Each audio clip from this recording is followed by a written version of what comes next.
I'm Peter Lindstrom, Chair of the Environment Committee, and I'll call the committee to order. A few things on our agenda today. First one being calling to order, second being the approval of the agenda. Is there a motion to approve the agenda? Move approval? I'll second that. All in favor say yes, or say aye. Aye. All right. Opposed say nay. Okay, that's carried. Controversial one. Approval of minutes. Is there a motion to approve the minutes from September 24th? Move approval? I'll second that. Okay, all in favor, say aye. Aye. Opposed, nay, carries. That takes us to three items on our consent agenda. First one is the City of Lake Elmo 2040 comp plan and comprehensive sewer plan. City of Hugo comp plan and sewer plan. And finally, City of Columbus comp plan and sewer plan. Is there a motion to approve the consent agenda? Move approval? I'll second that. All right, we're on a roll. All in favor say aye. Aye. Opposed, nay. Carries. That takes us to our non-consent business agenda, which the first one is an intergovernmental agreement with Hennepin County. Mr. Remus, welcome. How are you doing? Fantastic. Well, good afternoon, Mr. Chair, committee members. My name is Chris Remus. I'm an assistant manager in Interceptor Engineering. And today I'd like to present on business item 2019-277 as introduced by the chair. So project background, this will be a cooperative agreement with Hennepin County for the Tanager Bridge Replacement Project within the city of Orono on CSAH 15 County State 8 Highway.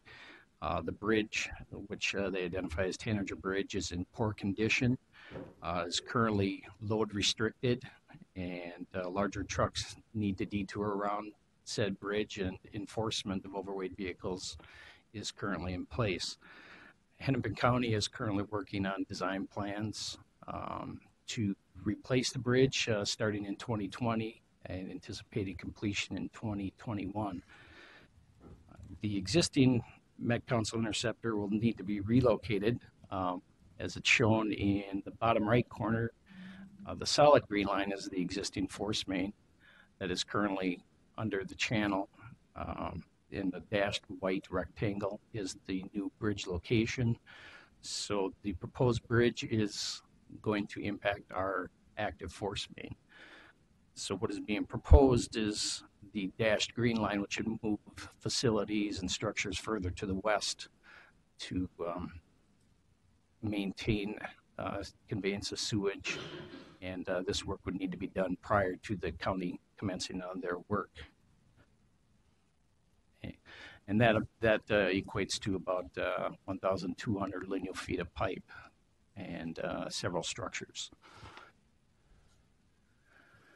So the general terms of the agreements that we're going to discuss with Hennepin County is that Hennepin County is designing and procuring the construction contract. They would also administer the contract and inspection of the work, and they will acquire all right-of-way and easements, including a new easement for the relocated Met Council force main further to the west. MCES would be responsible for design of the force main replacement, which is currently underway and will be finalized upon final bridge design plans. We would also have construction efforts to inspect the force main work, and Met Council would acquire applicable permits for the force main work. Mr. Remus, I'm showing my ignorance here, but what's the rationale for replacing a force main if a bridge is going over it? Mr. Chair, the current plans that we've seen is they'll have bridge piling for the bridge abutments, and they would be driven within very close proximity that would pose a risk to the stability and integrity of our force main where it is. So we feel it's too great a risk to remain in place and survive bridge work. Seems smart. Thank you. So the proposed action is that the Metropolitan Council authorizes its regional administrator to negotiate and execute an intergovernmental agreement with Hennepin County for the construction of a 1,200-foot segment of force main within MCES Interceptor 7113 as part of the county's Tanager Bridge replacement. And with that, I would be happy to answer any questions you may have. Any further questions? Please. Just, thank you, Chair. Mr. Remus, I just was going to ask if you know about the bridge, like what type of bridge it's going to be, what the construction is, and is it similar with the one that's being replaced? Mr. Chair, members of the committee, at this point, I don't know exactly what that would be. They're still finalizing and kind of looking at several alternatives, so I don't know what the new bridge would be at this point. Okay. All right, thank you. Any other questions? We have a motion. Move approval. I'll second that. Motion's been made and seconded. All in favor, say aye. Aye. Opposed? Carries. Thank you very much. Thank you, Mr. Chair, committee members. That takes us to our second item on the non-consent business agenda, which is Brooklyn Park and Champlain Interceptor renewal for Phase 1, Part 2. Welcome. Thank you, Mr. Chair and committee members. My name is Tim Wadeen. I'm the another assistant manager for the Interceptor Engineering, here to present on business item 2019-278. So the project itself is located in Brooklyn Park, as you see on the map, right along the west side of the Mississippi River, and is composed of 2 different sites. The southern site is on Mississippi Lane, which includes replacing an existing 60-inch pipe with a 72-inch pipe, in an existing road. The second site is on Riverview Lane to the north. You can see it in the red there. It's a cured-in-place pipe process that we'll be using there to line a 60-inch and 66-inch pipe there. Manholes on both of these locations are also going to be replaced with new manholes to take care of the deterioration that has occurred at these structures due to hydrogen sulfide. And both sites are also going to include removal of connections, private connections to our interceptor service or interceptor sewer, and construction of local sanitary sewer where these connections will be remade, and then the sanitary sewer, the connection from the private residences to that city sewer will be through a lift station that will connect back to our system. So the local sewer pipe and the larger city lift station will be installed as a part of the project, and then the city is going to take ownership of those facilities once the project is complete. Just a little view of what it is that we're going to be looking at as far as construction in the area. The left-hand side with the Riverview Lane photo shows the CIPP installation. We'll again be using or installing cured-in-place pipe through the existing manholes. So be some impact to the area, but fairly limited. Where we are upsizing our facilities from a 60-inch pipe to a 72-inch pipe, we'll be actually excavating in that area, and so we will have more of an open cut method, a traditional open cut method that we'll be using, such as on the right-hand side. The bottom picture there kind of shows an idea of what it is that we'll be doing for manhole rehabilitation. There'll be new manholes that we'll be installing, in especially the new 72-inch pipe or the 72-inch line. We do have some trail and some park impacts that will be affecting or be a part of the project. So the West River Road Trail will be installing temporary conveyance along that trail. We've been talking with the city of Brooklyn Park as well as Three Rivers Park District about this trail.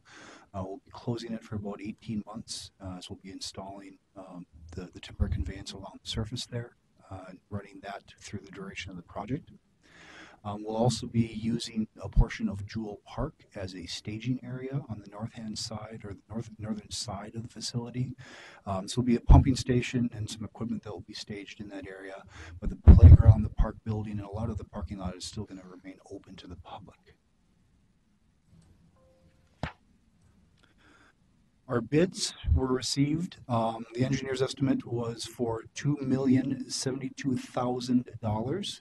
We received three bids ranging from $19,892,251.85 to $22,957,308.70. There was a disadvantaged business participation goal on this project. The minority business enterprise goal was 8%. The women-owned business enterprise goal was also 8%. SM Henches and Sons Incorporated was the low responsive bid of $19,892,251.85. The Office of Equal Opportunity reviewed their proposal and found that they had met the good faith effort toward disadvantaged business participation goals. So our proposed action is that the Metropolitan Council authorize its regional administrator to award and execute a construction contract for Brooklyn Park and Champlain Interceptor Renewal Phase 1, Part 2, MCES project numbers 809311, 809315, and 809089, contract number 19P143 with SM Henches and Sons Incorporated for their low responsible bid of $19,892,251.85. With that, I'd be willing to take any questions. Thank you very much. Any questions? Please. Thank you, Mr. Chair. I know now we don't typically allow connections directly to the interceptors. Were those something we inherited when we took over the system, or how did they end up that way? Council member, or Chairman Lindstrom, our committee members, this facility was originally part of the Northern Sanitary Sewer District, which was constructed by, or this portion was constructed by the city of Brooklyn Park. So at that point in time when it was constructed, it was owned by the city of Brooklyn Park and that was just part of how they constructed their facilities, was to connect them directly to that interceptor. When we inherited the interceptor and we acquired the interceptor from the city of Brooklyn Park in the Northern Sanitary Sewer District, we also received the direct connections to our interceptor pipe. Thank you. Great. I have a question I think I know the answer to.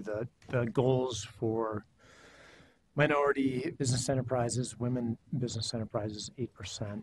And as you noted, they made a good faith effort to meet those goals. Mhm. Does that mean that that does not mean that they did meet those goals? That means that they tried to meet those goals, and our office agreed that they made a good faith effort to meet those goals. Am I understanding that correctly? Chairman Lindstrom, you are correct. They may or may not have met those They made a good faith effort to meet those goals, but it is my understanding that they did not meet either the 8% minority or 8% women-owned business enterprises goals. Okay, thank you. Other questions? Is there a motion? Move approval. Second? Second. All right, all in favor, say aye. Aye. Opposed, nay? Carries. Thank you very much. Thank you. That takes us to our final item on our non-consent agenda, which is ratification of declaration of emergency for repair of Interceptor 1MN-320 under Van Wyck Boulevard in Minneapolis. Hello, Mr. Gordon. Thank you, Mr. Chair and committee members. So tonight I'm going to present this emergency declaration.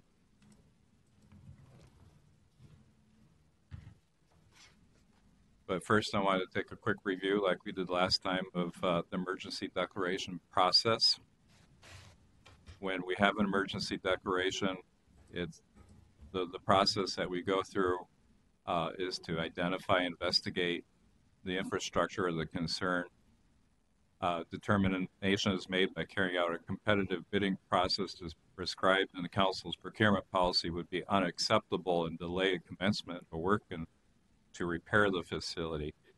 So we determine, is this a safety hazard or a big issue, and or can we go through a normal procurement process?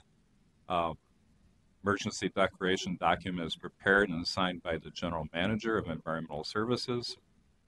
And after review, the emergency declaration is authorized by the regional administrator who has delegated authority pursuant to council's procurement policy. And then the contractor is selected and work begins under direction of the council's authorized representative. And that is the council, that we proceed forward immediately. In this case, there's an emergency, so it makes sense to proceed immediately. Emergency declaration is ratified by the Metropolitan Council if the cost is correct. The emergency exceeds $100,000. Or the cost to correct the emergency exceeds $100,000. So tonight we're going to talk about an area where we identified a pipe which is, I'll call it, in the process of collapsing. The location is near downtown Minneapolis, just west of 94 by about 4 blocks, and it's 1 block north of 394 in the Harrison neighborhood. So you probably recognize this area. Many of us travel past it at least once a day, pretty close to downtown Minneapolis.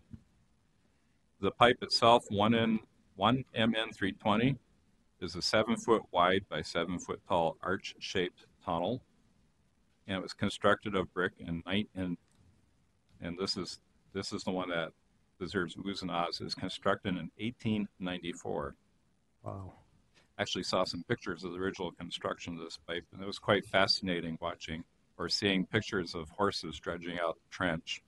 A lot of soft cap workmen, carefully masonry brick building this interceptor. So the issue at hand is MCS has been actively sewer cleaning in the area, and an active sewer cleaning project in Minneapolis.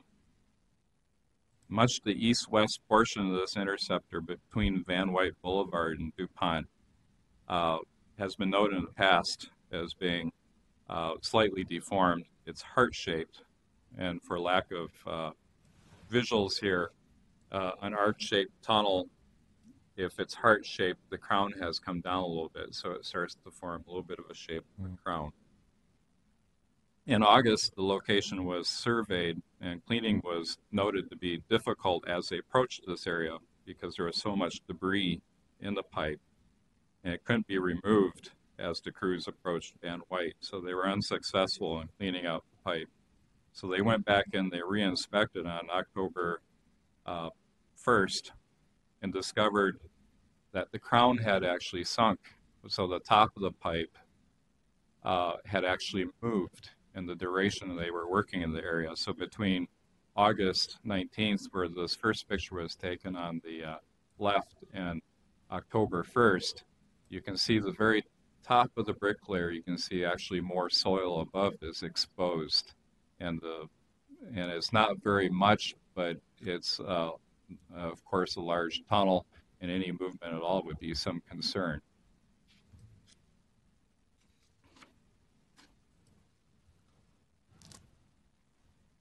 So when the field staff noted that the crown had moved and it was right underneath the roadway of Van Wyck Boulevard, they contacted the city, and the city immediately closed the roadway. And subsequent inspection has shown that the immediate area beneath Van Wyck Boulevard, about 80 feet of the 300 feet originally noted, was failing. And you can see in this picture is more shots of the parts of the crown of the pipe or the top of the pipe that have in the past moved and now is looking a little bit more treacherous. It's kind of hard to see exactly what's going on in these pictures, but this is actually, I'll use my hands again, what we call the hinge points of the pipe, where at the 3 o'clock and 9 o'clock position, the pipe is actually split away and it's just hanging basically over the invert of the pipe.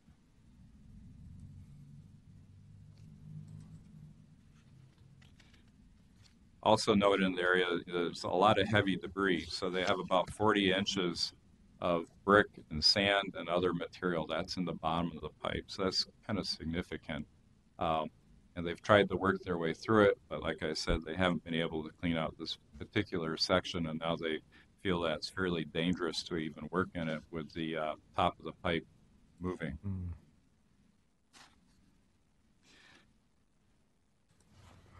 So the scope and estimate, the scope will include engineering services to support the repair work, repair of the 1MN320 pipe through open cut excavation. So we plan on open cutting down to the top of the pipe and actually placing a section of pipe inside the pipe, or inside the tunnel, and then grouting the ends. The traffic control is been instituted. Unfortunately, this section was closed, was actually already an active detour for the Glenwood Boulevard closure in Minneapolis, so we've had to reroute traffic once again. We're setting up a temporary wastewater conveyance system this week, and we'll have surface restoration, quite a bit of project communications because we are on the detour route, and our total estimated cost is approximately $1 million. And we're expecting that the pipe and the restoration of the roadway will be accomplished.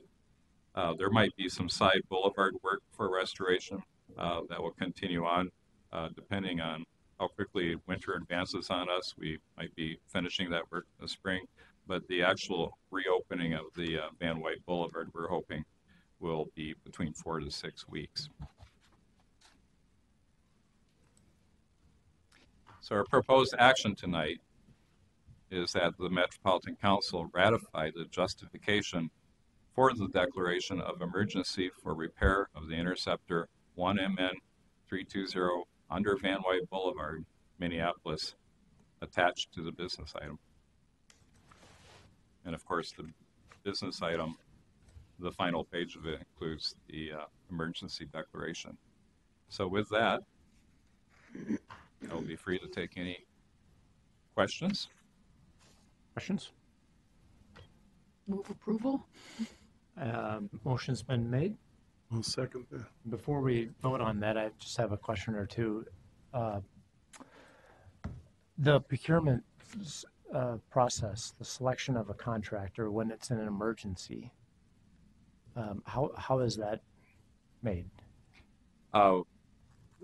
At this point, what we usually default to is looking at who our pre-qualified contractors are for sewer work, and amongst those, understanding how busy they were and how quickly they could be mobilized, made a selection of one in particular that we knew could mobilize right away.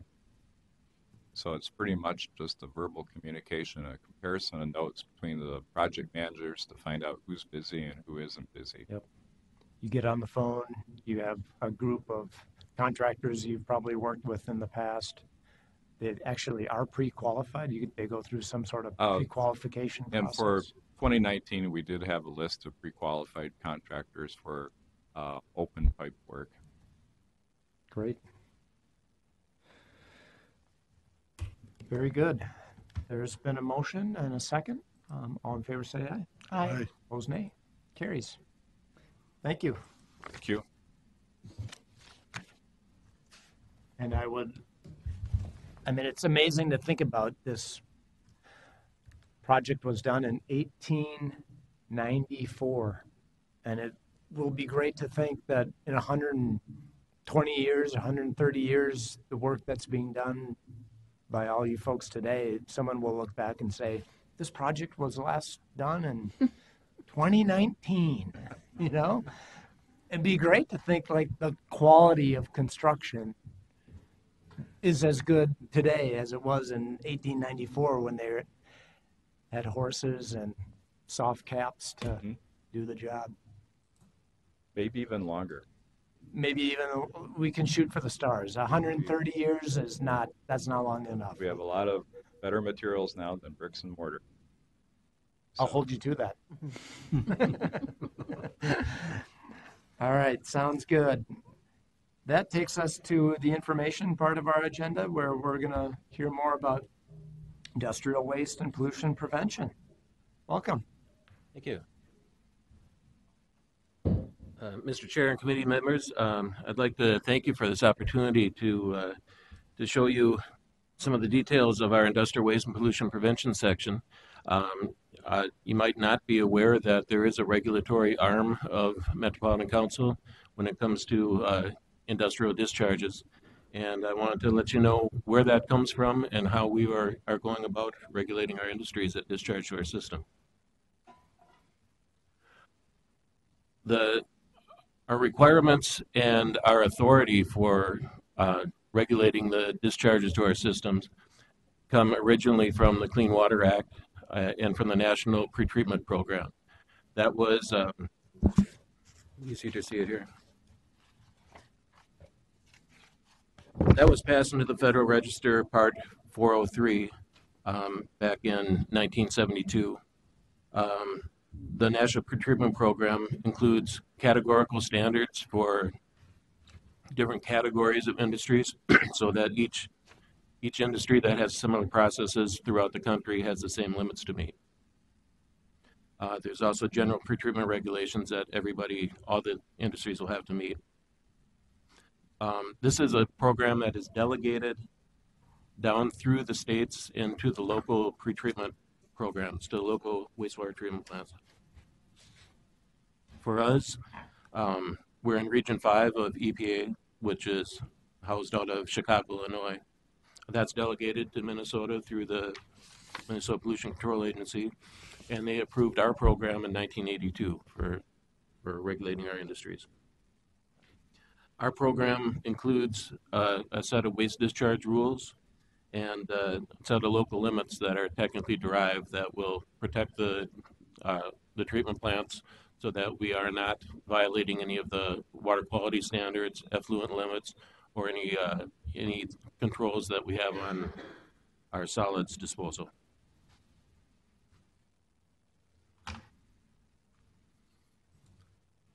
So the industrial waste section has a number of purposes. One, we're administering the EPA-approved pretreatment program. We have 9 wastewater treatment plants. The whole reason for this, for the National Pretreatment Program, is to protect these different treatment plants and the waters that they discharge into. So we're protecting our 9 wastewater treatment plants and our interceptor system, and the 4 major rivers here that they discharge to.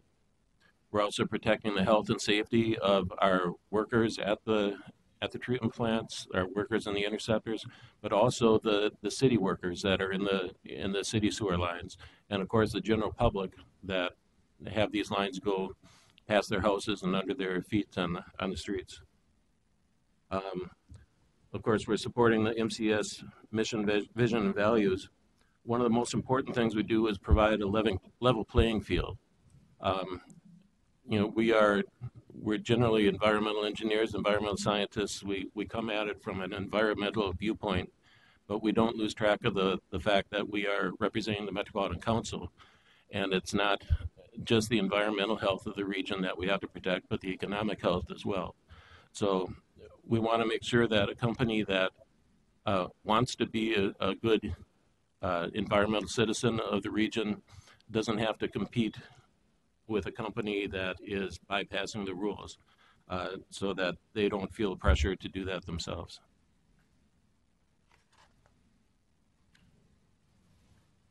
Our customers and stakeholders are of course the people in the region, 2.6 million people who are living here in our sewered areas. We have almost 900 active permits right now with industries, with groundwater remediation sites, with liquid waste haulers. One thing I did when I took over as manager 5 years ago is every one of these industries submits a self-monitoring report to us every year. And on that, they list how many employees they have. And we use that for any number of things, determining how much domestic waste they had. But I thought it would be interesting to add up all those and see how many employees were directly affecting by our regulation. And it turned out to be almost 180,000 that are directly employed by by companies that we're regulating.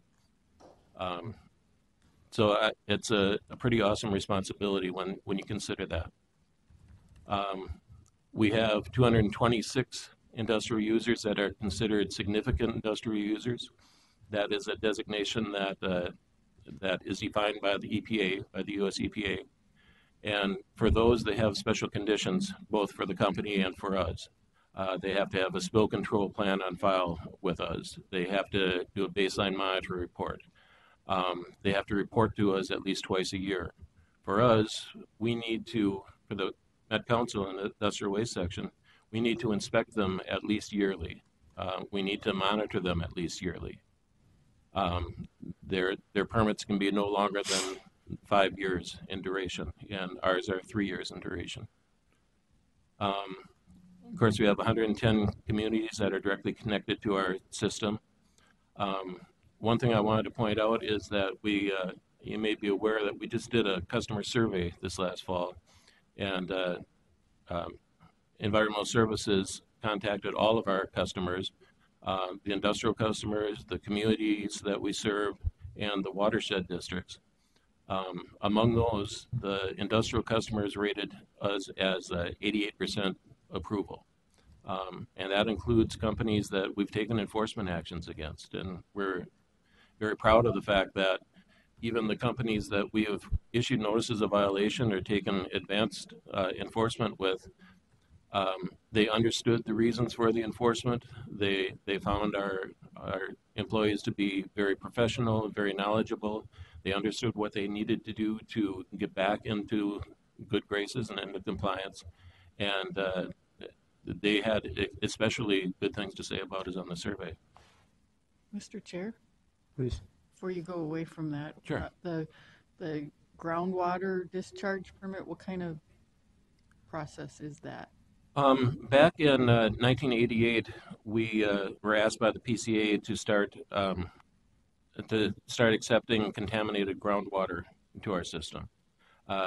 They were starting to clean up some of these sites that had been historically contaminated, and they were pumping the groundwater, putting it through a system to treat it, and discharging to us.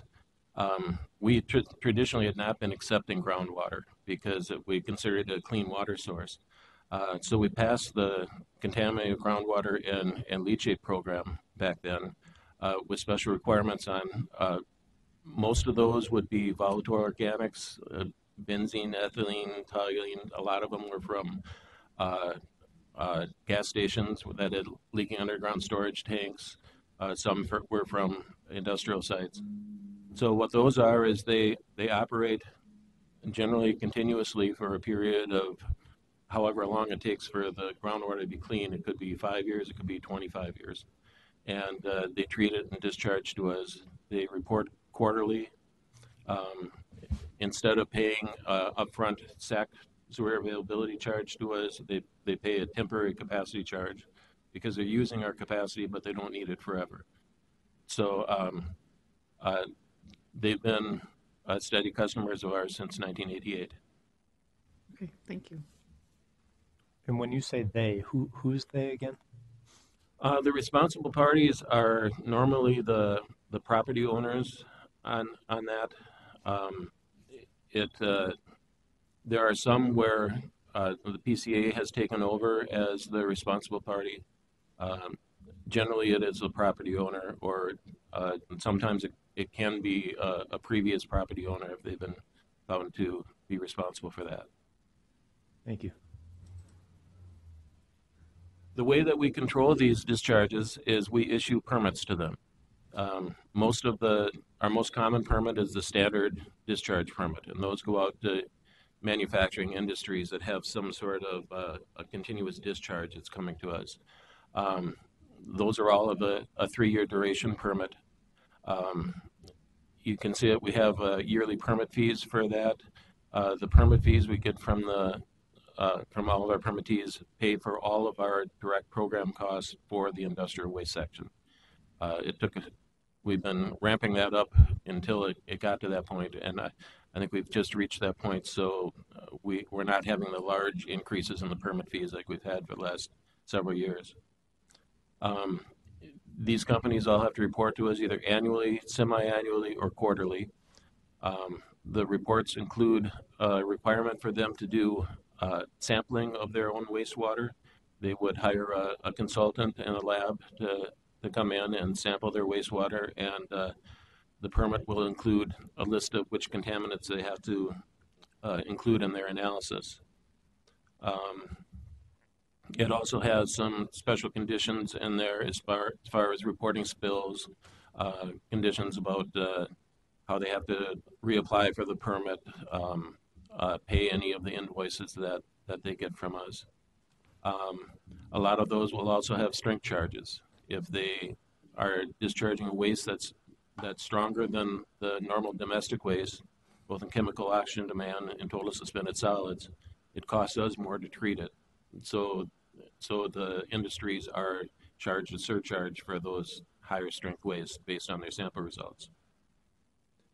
The ones that that are categorized as significant industrial users, those can either be over 25,000 gallons a day of industrial waste or subject to the EPA categorical standards that I mentioned at the first. They have to meet the metal finishing standards or the battery manufacturing or pharmaceutical standards that every similar industry in the country has to meet. Besides issuing these permits, I told you that the companies have to do their own monitoring and send them to us. We also do our own sampling of them as a double check of that. We generally go out unannounced to the companies. We do a 3-day sampling, which would be like a Tuesday through Friday. That's 3 full days when we get there. For significant industrial users, we're required to do that once a year. And like I said, unannounced for 3 days. The non-significant ones, I should mention we're only required to permit our significant industrial users by the federal statutes.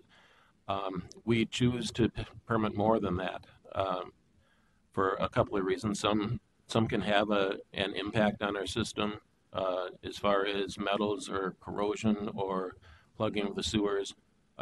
A number of them are also high-strength users, and we charge them a strength charge for that. And that helps us keep better control of our system. So our non-SIUs, we try and get out once a permit period, so that's every 3 years to those. We do sampling because of enforcement actions. If we've taken enforcement actions and they've claimed compliance, we'll often go out and do a double check to confirm that they are now in compliance. Sometimes that enforcement sampling will be because we've had a complaint from an employee at the company or a neighbor or someone who knows something and saw something or suspects something. We'll often do enforcement sampling, in which case we often do not tell the company that we're sampling. We'll find a downstream point and even go there in the middle of the night to set up so they don't see us.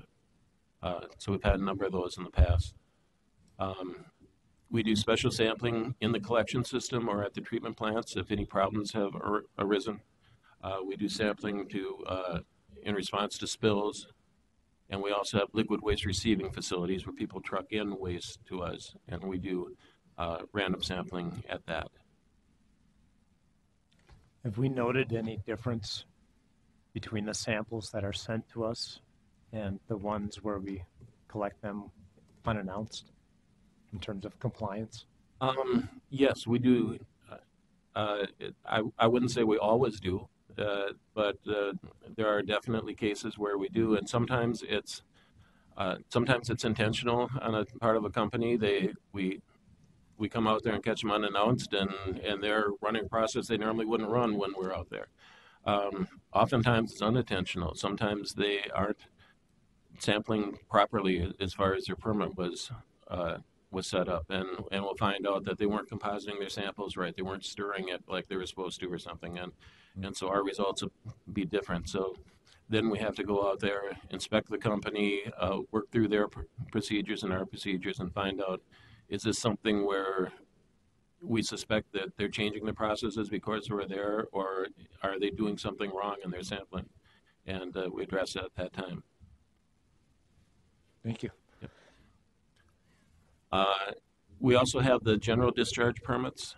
There are a number of companies that have a very similar discharge that a standard discharge permit might not be appropriate for. Microbreweries is a good example of that. We used to have one or occasionally two or up to three large breweries in the region, and they had a very large effect on our system. They'd be discharging 1 million gallons of very high strength waste, and they had a standard permit, and they could afford to do the sampling, and they'd pay us a large strength charge. What happened is those went away, and now we have all these tiny little point sources, all these craft breweries out there. And together, they still have a large impact on us. But we can't issue them a standard discharge permit. What would end up happening is they would be paying $500 or $1,000 to do the sampling to determine that they owe us $200 in strength charge. And so that was going to be administratively burdensome on this important industry here. So what we did is we developed a production-based strength charge. So depending upon how many barrels of beer they brew, they would pay us. I believe it's 72 cents per barrel of beer that they brew right now, and that's we use the sampling that we did at the larger breweries to determine that, and so those facilities have general discharge permits. They're not required to sample. They have best management practices that they have to follow, and they have much smaller permit fees. Hospitals is another good example of that because the sampling that we were doing there wasn't telling us what we needed to know. We were sampling for metals and mercury and chemical action demand, and really the concerns now are more pharmaceuticals. The mercury has in a large part gone away at the hospitals, not completely, but pharmaceutical sampling would be tremendously expensive, and you really have to know which pharmaceutical you're looking for there. We weren't getting those results there, and our technicians and the industries didn't like sampling this water that was potentially infected because who knows what kind of diseases are being passed through that water. So we issued them general discharge permits as well. One, I should point out the zero discharge categorical permits as well. We have 21 of those. If a company is meeting its federal categorical standards by not discharging at all, we were taking them off from permit because they didn't have any discharge with us. But we still had a responsibility to make sure that they continued to not discharge to us and that they were meeting the standards. So we developed this general discharge permit, and it's unusual. They get a permit for not discharging. But with that permit, they recognize that they do have this federal categorical process that they need to be in compliance with. They certify every year, yes, we still have the processes that you think we have. We still have zero discharge. That's a 5-year permit, and we go out and inspect them every 5 years when we renew the permits. Some of the results we've had, this just shows the effect of our dental mercury program, where we've gone out to the dentist starting in 2003. We collaborated with the Minnesota Dental Association and with the dentists in the area. And the amalgam in your teeth is a major source of mercury to our treatment plants. When they start filling and removing that amalgam, we collaborated with them so that they would all put in separators to take that amalgam out at the chair side at the dentist. And the mercury at our Metro treatment plant dropped by 67% by doing that, which was a huge result between 2003 and 2018. That is now, last year it was passed into law federally that all the dentists in the country are now going to have to meet that. But we were way ahead of the game on that, so we're in good shape on that. What I should note is that we've had a similar success with all metals, basically, all heavy metals. Since our program started in 1982, we've reduced the heavy metals to our treatment plants by 95%. by going out there and regulating what's coming to us. And that's important because when metals come to us, they either are going to go out in our wastewater discharge or in our sludge. We can't treat and turn metals into something else. So now that we want to start making use of our wastewater, our effluent, and making use of our ash in a beneficial manner, it's important that we've taken all those metals out. Otherwise, it wouldn't be possible at all. So that's helping us meet all of our limits, and it's giving us a potential for beneficial use in the future. We do take enforcement activities. We often work with either the counties, the MPCA, or the EPA Criminal Investigation Division. They have a representative here in town that we've worked well with. And we have an enforcement response plan that has escalating enforcement as the violations become more severe and drag on. And you can see they start with a compliance issue notification, just very informal. Notice of violation really starts the whole process moving, and has just a small administrative recovery fee on that, and what it costs us to issue that. And then they can get a compliance schedule in their permit. And then they start moving up to things like a stipulation agreement, where we would negotiate an agreement with them that we agree not to take civil or criminal action against them, and they pay us monthly penalties and agree to install treatment to come into compliance. We can also do an order to appear, and at that point their permit is in danger, and they're coming in to say, this is why you shouldn't terminate our permit right now. These are the actions we're taking. We do generate quite a bit of revenue through the industrial waste system. We generate about $15 million a year through industrial waste. I believe about 10 or 11 million of that is through our strength charge system. We also have load charges, where we charge the liquid waste haulers that bring waste into our system, from pumping septic tanks, pumping tanks out at different facilities, hauling fats, oil, and grease from restaurant interceptors or something. They get charged a load charge and a strength charge. Our permit fees that pay for our direct program costs. We also generate the service availability charge determination, and just in the last year we've developed the industrial capacity charge, and that allows the companies to pay as they go for the reserve capacity. So instead of having to pay this large amount up front, they can more like rent it as they need it, and it can better fit their business cycles. And they have the option to do either, so it gives them some flexibilities. We have NOV fees for cost recovery. If they've damaged our system, if we can recover those costs, and of course the stipulation agreement payments. Quickly, I wanted to mention that we have these 4 liquid waste receiving sites, and that's where the haulers that are bringing waste into our system discharge. Most of those are at treatment plants at Metro, Blue Lake, or Empire. We also take a little bit at Seneca, but that's not a very important destination for us. Fridley, we also have a receiving station, but that's not at a treatment plant, so that does come through our interceptors and eventually down to Metro. Currently, some of the things we're working on, you may have heard of the Industrial Pretreatment Incentive Program, where we are providing basically a low-interest loan to companies so that they can install equipment to reduce the strength of the waste that they give us. That was so that we could delay expansion of our treatment plants. So that's a win for us by delaying that.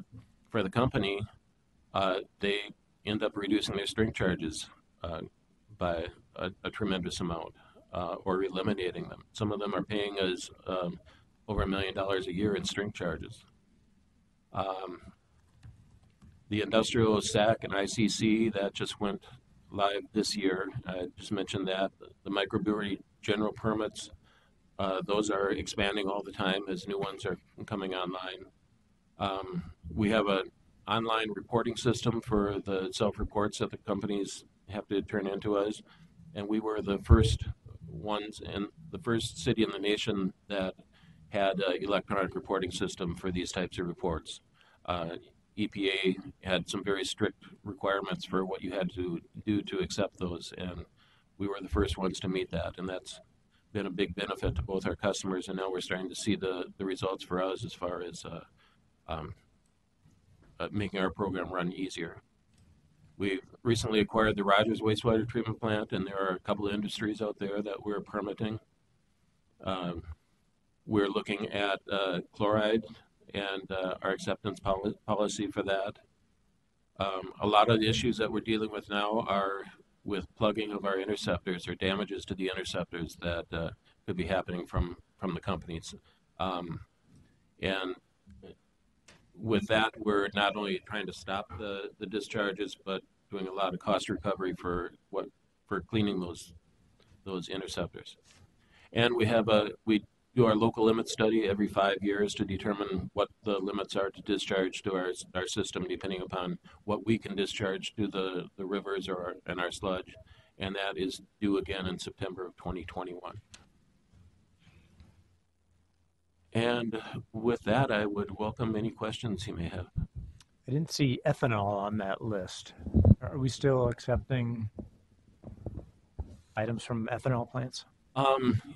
Mr. Chair, we theoretically would accept ethanol discharges. I don't believe we have any active right now. We were receiving some from out of state where the local treatment plant wasn't large enough and it was being hauled to us. With those, it was just getting too expensive for them to haul it to us, I believe. So I may be wrong, but I believe we don't have any ethanol discharges at this time. Great. Question about the permits that are terminated. Roughly how many are terminated on an annual basis? Mr. Chair, I only have a feeling for it. I don't have an actual number. I would say that probably 10 to 20 permits a year end up being terminated. Some of those are for companies that have removed their process or moved out. Some are ones that through water conservation or some other process have just become so insignificant that we don't need to permit them anymore. How many are terminated because of bad behavior? Very few are terminated because of bad behavior. Over the years, it's been, I think it's in the neighborhood of 10 to 15 in the whole history of since 1982 when the program started. We have a pretty good record of working with the companies when they get into noncompliance. There have been instances where officers of companies have actually gone to jail. Even those companies are, I know that there's at least one of those that's one of our model companies now that we took very severe enforcement actions with in the 90s. And now we're considering featuring them in a newsletter because they've turned their act around so well. They got the message. They got the message, yeah. How about, do you feel like you're fully staffed? Because one of the things I'm worried about, it's something that you read about in the paper is that companies get away with bad behavior, and you learn later that there's one person who's inspecting, 1,000 companies or some crazy number like that. Right. Do you feel like you have the adequate amount of staff that they have the right workload to get the job done? Well, as a manager, I'd always like more staff, but I think we're in pretty good shape on that. Most of our permit engineers are handling in the neighborhood of 80 to 90 permits. Of that, I would say 25 of those would be significant industrial permits. So we have, especially with the very significant permits that we have a very professional staff. They're generally professional engineers that are working with the companies, and we have very good staff retention. So we have engineers that have often worked with the same company for 10, 15, maybe 30 years, and developed a good relationship with them. And I think we're in pretty good shape there. There's always a challenge of trying to locate other companies that we may have missed somehow. They haven't reported to us that they are out there. We have a pretty good system for catching that, but before you develop that relationship, that's where the challenge is. We're trying to issue a lot of new permits right now. The industrial capacity charge program kind of pushed us in that direction, and that to qualify for that program, the company has to be on permit. And so some of the smaller companies that we weren't permitting before, we are starting to permit now, so that they won't have to pay all their SAC. They can pay as the industrial capacity charge. And so we're trying to issue a lot of permits right now on that, at the same time that we've just made electronic reporting mandatory. So we're signing up all the companies there. So the staff is a little stressed on that, but I don't think that we're lacking as far as coverage of the area. Great, thank you. Other questions? Please. I was just wondering if you have a program with herbicide, pesticide, and fertilizer companies with discharge and keeping it out of the water and that type of thing.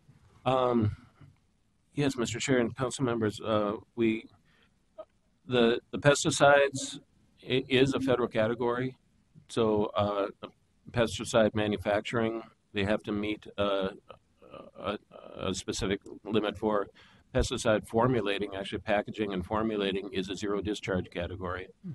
As far as pesticides that would be used on, like out in the environment and such, generally those are not connected to us. They would be going to the storm sewer, so we're not seeing a lot of that. But any company that is either manufacturing or formulating pesticide is required to be permitted because they fall under a federal category. Okay. And sometimes that even includes a shampoo manufacturer, because they'll do a shampoo for head lice, or they'll do a shampoo for dandruff, and now they're a pharmaceutical manufacturer and they have to meet those. So you have to watch that. Okay, thank you. Other questions? You're headquartered at Metro, is that right? Oh, we're at Metro 94, Mr. Chair. Thank you. Please. Thank you, Mr. Chair. I just wanted to comment, it's nice to see all of the initiatives that this group has been working on come full circle. A lot of this has been worked on the whole time I've been here, like getting the fees so that they cover the cost was a long process that started about the time I got here 10.5 years ago, I think. And there were some ugly increases in rates for some of the users, but to have everybody just paying for what their cost is the fairest way to do things. And I'm glad that we've got it all done now. The IPIP program too, I mean, staff works really well to work with our customers so that everybody can do what they need to do, but share equally in the costs and the benefits of what's going on. Just down the street from the Empire plant, there's a dairy that used to have to pay the high strength charge, but instead of putting it down their waste down the pipe, they're now putting it in a container so that it can be metered little by little into the flow, so you get a consistent profile of what's going down the pipe, and it's easier to treat. Those are the kind of, that's kind of out of the box thinking that makes our system so successful is finding ways to reduce the burdens on our customers and make the system work as well as possible. So thank you for that. Well, thank you, Councilmember Wolf. I should mention that Kempstown and Empire, where that is happening, the wastes that are being removed that aren't coming to us, we are still receiving that now, but we're receiving it directly at our anaerobic digesters. So we're using it to produce methane, which is a fuel that we can use to heat our plants and such. And so the problems that we were having in removing that from the wastewater are not there, but we're still getting the advantage at the end of the pipe. So we're very proud of that. Thank you. And I love the mercury reduction. I mean, that's amazing. And the whole heavy metal reduction of 95% reduction over what That is, couple decades or so. yeah, is since the program was started in 1982, Mr. Chair. Which, as you noted, enables us to do the ash pilot on the fields right now, because if this was 1982, we're not going to be dumping that mercury or other sort of heavy metals back to Hunterville. Exactly. It's really cool. Thank you. Super cool. Yeah, please. Yeah, I just was wondering if you could maybe go, like, what kind of metals are in the water or that you're treating with industrial? Is it both ferrous and non-ferrous metals and heavy metals? And Yeah, it's Mr. Chair and council members, it's not generally ferrous metals. We're not that concerned with iron. That's actually good for us. But it is heavy metals. We have a lot of copper that comes in. We're concerned with chromium, nickel, lead obviously is a problem that can come from our industrial laundries as well as our lead smelters. We have a munition manufacturer up in Anoka that has quite a bit of lead that they have to remove from their system. Cadmium is another metal that we're interested in. We're also interested in nutrients, and we're working quite a bit to reduce phosphorus and nitrogen. Particularly, we're working a lot with the soluble non-reactive phosphorus, which we're having a hard time removing at our treatment plants. We have this biological phosphorus removal to meet our limits, but we found we're being hit by these slugs of soluble non-reactive phosphorus, and that was in a large part passing right through us. And we found that was coming from a centralized waste treater that was treating electroless nickel waste from metal finishers. And we've been working with them to find a solution so that we can still have electroless nickel plating here, but it's not going to be violating our phosphorus standards at the plants. Okay, thank you. Thanks again. Well, thank Really you. appreciate it. Very informative. Thank you. And that takes us to our last item, General Manager's Report. I thought I'd just briefly touch on the recent customer forum tours. I think we broke a few records or set some new records with the turnout and attendance. And I know you three were all at the Blue Lake tour, so thank you for that, because that really does help generate interest and get the word out. And gee, maybe we need to start charging, admission for these tours. But it's good to be able to share our story and have people see, firsthand what we're doing. But it's also really good for staff to get that attention and to have the opportunity to, have a little showcase of the things they do. So it's a benefit in multiple ways. And, we really appreciate that, because we think we've got a really engaged, responsible workforce culture, and we want to keep that growing strong as we go forward into the future. Yeah, we had the mayor of Lakeville, mayor of Shakopee, council members from Hopkins and maybe Shakopee, in addition to a whole bunch of staff. So yeah, that was a huge success. Medina was there too, big staff from Medina. Yeah. Yep. Well done. Good job, Janine and others.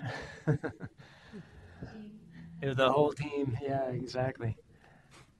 Anything else? That's it. All right. We are adjourned. Thank you very much.